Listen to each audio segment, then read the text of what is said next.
How are all of you lovely people doing today? My name is John, and welcome to another wonderful episode of the Zombie Storyline Q&A. This is a series where I take your questions about the zombie storyline and I answer them. Whether it's a big, a small, or a simple question, I'm always happy to take them on. You can either leave your questions down below or tweet me at JohnnyJ25. Either way, you may be in the next episode. Without further ado, let's begin. Today's episode will begin with a question from Freddie P, who asks, do you believe in the theory that the Shadow Man was Samantha in Origins? This is an interesting theory. It's one of those theories that I can't disprove. There is no evidence against it, although there isn't really much evidence for it either. It's just a theory that technically isn't wrong, but not really provable or disprovable at the moment with our current understanding of the zombie storyline. It still makes for an interesting discussion though. For those of you that don't know, the theory goes like this. Within Origins, Samantha wasn't actually Samantha. It was the Shadow Man being manipulative and tricking our characters into opening the gateway to Argatha. And the thinking goes that, well, Samantha in Origins doesn't really make much sense. Where does she come from? Why is she suddenly this voice in the ether? Why is she trapped in Argatha? What's going on here? And then there's also people questioning why she suddenly has an American accent. It's weird, it doesn't really make much sense. And Samantha is also really absent from Black Ops 3. Now, of course, she's one of the children in the home, but why is she no longer in this power position? Why is she no longer a voice? She promised us all these riches, but we're never getting any of them. So, it doesn't make much sense. And then in Black Ops 3, we're introduced to the Shadow Man. Now, we know the Shadow Man can shapeshift. We see he has this mild-mannered form of himself, and he also has the more tentacle apothecant version of himself. Which one is the true version? We don't know. Is he able to transform into other beings? Most likely, if he can transform himself into the mild-mannered version of himself. And he's also very manipulative. This is something he would do. He did this in Shadows of Evil. He told the crew they were doing the right thing. They were saving their universe. And now we have this disembodied voice telling our characters to do exactly what they say in an effort to save the world. So it almost does seem like the Shadow Man could be manipulating our characters. Like I said, it's a pretty good theory and it's definitely an interesting one. However, I have a few issues with this theory. My first issue comes from Dr. Maxis. We have this cipher written by Dr. Maxis. When solved, it reads, Edward, as you know, it's imperative you and the group find the exact versions of yourself that I have highlighted in each universe. Only by killing that version of yourself in that particular universe at that particular moment in time will we be successful. Once each of yourselves are killed across all the universes. Remember, we are only immune because we opened the portal in France, but I'm afraid this might not be permanent. I fear, however, there's something M isn't telling me, and that there's not much time left for us. So here we have Dr. Maxis working with M. M is Monty, which means everything is going a part of Monty's plan. And he said that we opened up the portal in France, and that's the reason we're immune. Which means that opening up the portal to France, what we did in Origins, seems to be the right thing for us to have done. If it was the Shadow Man manipulating our character, then it seems as though opening up the portal in France would not help us, but it seems to be something that's helping us. Plus, when we open up the portal, it's not like the Shadow Man suddenly transforms and he's like, I tricked you, like he did in Shadows of Evil. So that doesn't really line up. In addition to that, I'm not sure the Shadow Man's motives really line up either. What is the Shadow Man's endgame? It's never really clear. It seems as though he just wants to travel from universe to universe and then allowing the apothecants to leech in and then suddenly feed off that universe. Well, the apothecants don't suddenly come in after Origins and feed off the Origins universe.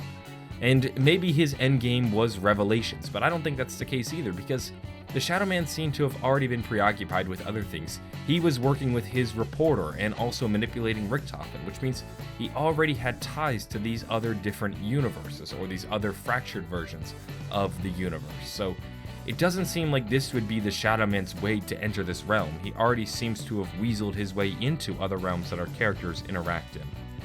And I also don't like the precedents that this theory sets.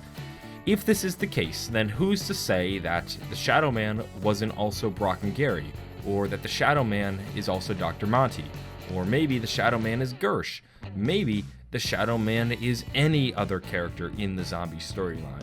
You see where I'm going with this? When a theory like this exists, it creates a slippery slope for us to fall down in the zombie storyline, because these theories can't be disproven. You cannot disprove that the Shadow Man was not Gersh in Ascension. But what does it matter? It's a theory that doesn't really have much evidence, much like this theory here, and there's also a body of evidence that suggests that maybe it's not quite what we think it is. So I don't really believe in this theory that the Shadow Man was actually Samantha in Origins.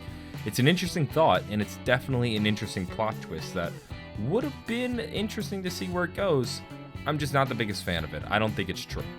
Moving on, we're going to take a look at a question from Ivan Lavariga, who asks, what happened to the Shadows of Evil crew? What is your theory? Well, the most complicated part about this theory is that we don't entirely understand the realm that Shadows of Evil is. The Shadow Man has the Apothicons come and consume this realm, but in many ways, this was also the Shadow Man's own creation too. He collected these 4 characters, cursed them, and put them in this world full of the damned and the doomed. So that's the complicated part of all of this. What most likely happens is that following the Shadows of Evil Easter egg, we defeat the Apothicons, Richtofen steals the summoning key, and our characters are just kinda trapped there in Shadows of Evil. That kinda seems to be the running theme across zombies.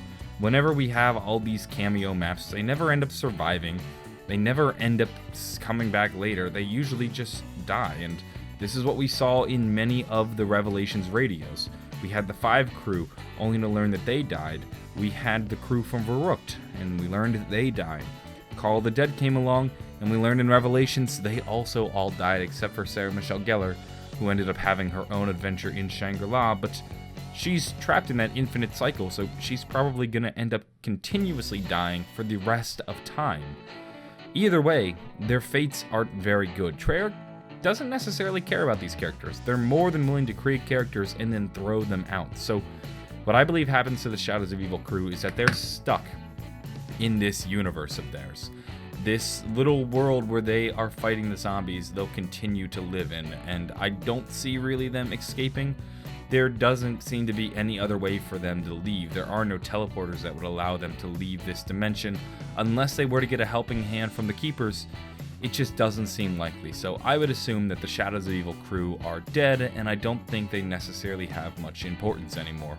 I think their whole purpose was to just be a way for Richtofen to get his hands on the summoning key. Today's episode will end with a question from Nick Leonardi, who asks, if Samantha is in the house, doesn't that mean that she had an adult form that was saved, and was this ever explained?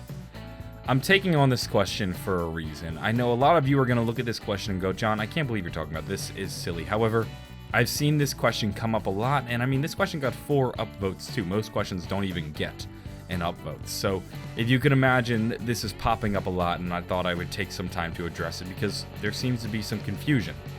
What we learned in the music video is that the souls don't appear at the house as children. They show up in whatever form they were when they died. So Nikolai is an adult when he appears at the house, and then Monty transforms them into a child. We've yet to actually learn the significance of being a child in Monty's perfect world. That's the thing. We've been told the children are important.